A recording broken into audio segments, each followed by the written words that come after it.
There once was a priest in Israel who was called by God to be a prophet in Israel, and his name was Ezekiel. Those are two very different job assignments, by the way, and if there was a human resources department for the people of Israel, this transfer within the system would not have been allowed. The priestly duty of overseeing sacrifices, helping people through passages of life, and providing for those in need are much different than the role of the prophet. The prophet does some foretelling, of course, letting folks know what the future holds, but mostly it's forthtelling, pointing out in no uncertain terms the ethical demands of God. The priest's composure keeps things in place, and people love a good, calm priest. But the prophet's holy rage might break everything in the room and some feelings as well. Ezekiel signed up to be a priest, and then he was called to be a prophet. We are quite familiar with God's calling of leaders in the Bible. God said to Abram, "I will give you land, and your people will be my people." Moses got a burning bush. Deborah received a song. Samuel heard a still, small voice calling his name. In the New Testament, John gets to baptize Jesus. The fishermen get to lay down their nets and follow Jesus. Saul gets a blinding light, a new name, and the once-in-a-lifetime chance to shape the theology of billions of people on earth. Ezekiel, he received a vision, a very scary vision. "I was among the exiles by the river Chebar," he says at the beginning. He and others had been exiled to Babylon. The tenseness of the situation might explain the nearly psychedelic nature of the vision he receives. A stormy wind came from the north, a great cloud with brightness around it, fire flashing forth continually, a gleaming amber in the middle of the cloud. And that's just the beginning. In the middle, 4 living creatures, human form, faces, 4 wings each, straight legs but bronze feet, and the soles of the feet were like a calf's foot. Human hands and 1 human face, but also the face of a lion, an ox, and an eagle. Each creature has a turning wheel and a wheel within a wheel. Over their heads is a dome shining like a crystal. Wheels are turning, wings are flapping, and he said it sounded like mighty waters, like thunder, like an army, all at the same time. For us, it would be just like walking into a Chuck E. Cheese restaurant after 4 school buses have unloaded. Sensory overload. But for Ezekiel, it translated into a holy moment, like the bow in a cloud on a rainy day, he said. Such was the appearance of the splendor all around, the likeness of the glory of the Lord, he said. He fell on his face, and he heard the voice of someone speaking. His calling would begin. The voice said, "Get up." A spirit entered, and he did just that. "Mortal, I am sending you to the people of Israel, to a nation of rebels who have rebelled against me. They are a stubborn people, and I am sending you to them. And you will say to them, 'Thus says the Lord God.' And they will know they have heard from a prophet. Don't be afraid of them, and don't be afraid of their response. And don't be upset when you see the looks on their faces. They are a rebellious people." That's his calling, to talk to stubborn people about a message they don't want to hear. In the next chapter, God tells Ezekiel, they won't listen to me, so I'm sure they're not going to listen to you. They have a hard forehead and a stubborn heart. But whether they hear or refuse to hear makes no difference. You just go along, give them my message about how my holiness is more important than their perceived needs, about how my name should not be used carelessly or for their own benefit or for service to some other ideology or political motive. The whole book is about this calling and how it plays out. And that vision about the 4 heads and the wheels and the fire, that's just the beginning. At the beginning of chapter 3, Ezekiel is told to eat a scroll. And as one commentator dryly notes, there is no precedent for eating scrolls. We are probably most familiar with the episode later in the book, the Valley of the Dry Bones, where God breathes life, puts flesh on those bones. Them bones, them bones, them dry, dry bones. There is no doubt this is a strange book, and because of some of his detailed descriptions of Israel's transgressions, in some Jewish communities you could not read the book until you were at least the age of 30. You can't help but feel a little sorry for Ezekiel. I mean, you've dealt with stubborn people before, right? It's clear in your mind, maybe the whole world's mind, regarding what needs to be done about a particular situation. It's obvious, but they say no. So you strategize. I'll use logic and facts, and they will stop being so stubborn. It's clear. Everyone will benefit if you agree to do this. As a matter of fact, you yourself will benefit. The whole world will be a better place, but it doesn't work.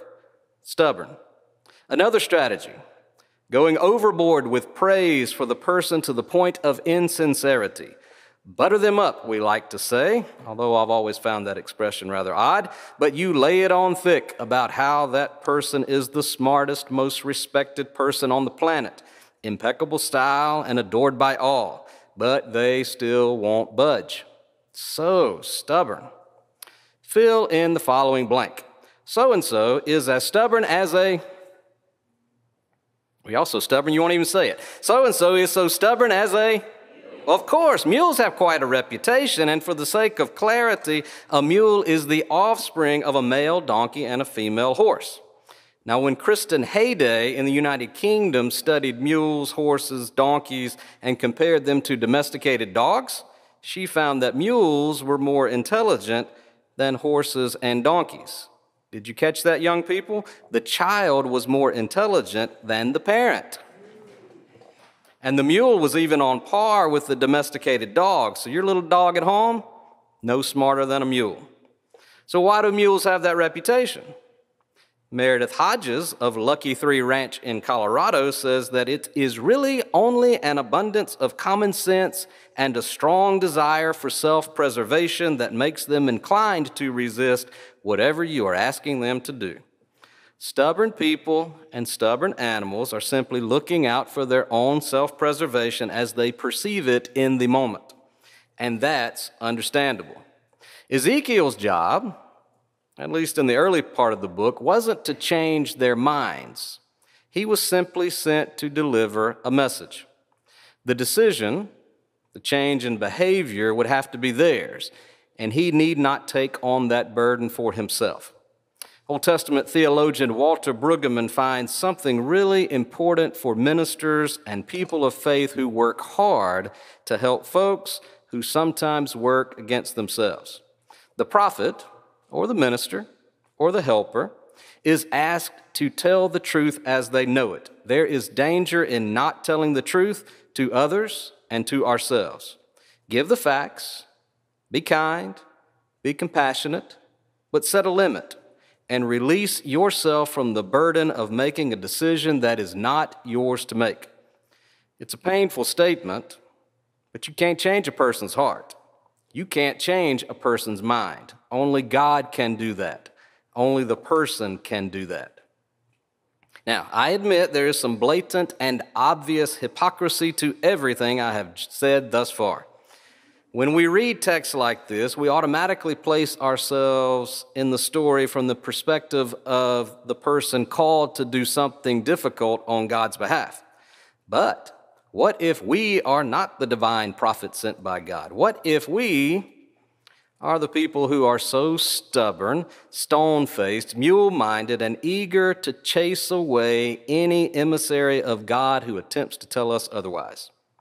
Whenever a new word comes to us that challenges the comfort we have so skillfully crafted for ourselves, our reaction is consistent with what seems to frustrate us in others. It takes a lot for us to recognize our own stubbornness. There is a solution to all of this stubbornness, however, whether we are the ones convincing someone of an obvious truth to us or resisting an honest and heartfelt message from someone who is experiencing our own stubbornness. It's the answer to a lot of problems in life, and it shows up throughout the words of Jesus and in the context of community in the letters of Paul.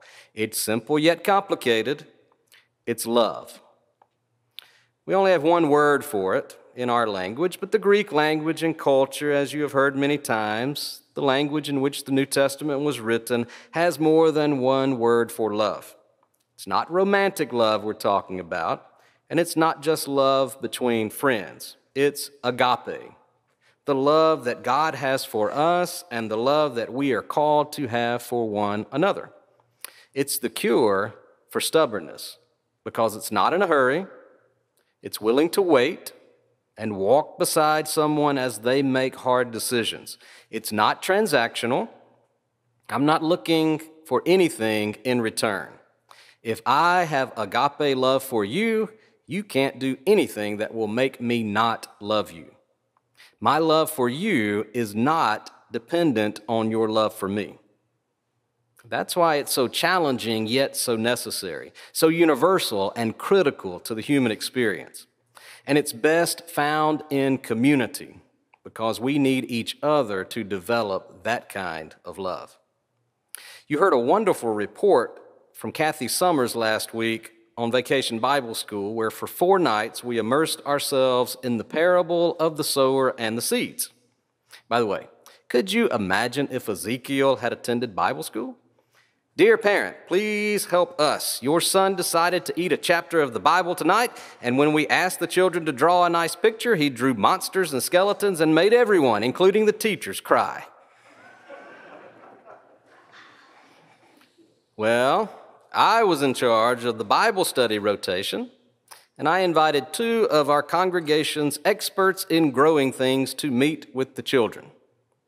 Dale Peterson, the hydrangea whisperer, brought some beautiful blooms, as well as an impressive assortment of weeds, surely not from his yard, to help illustrate that part of the parable.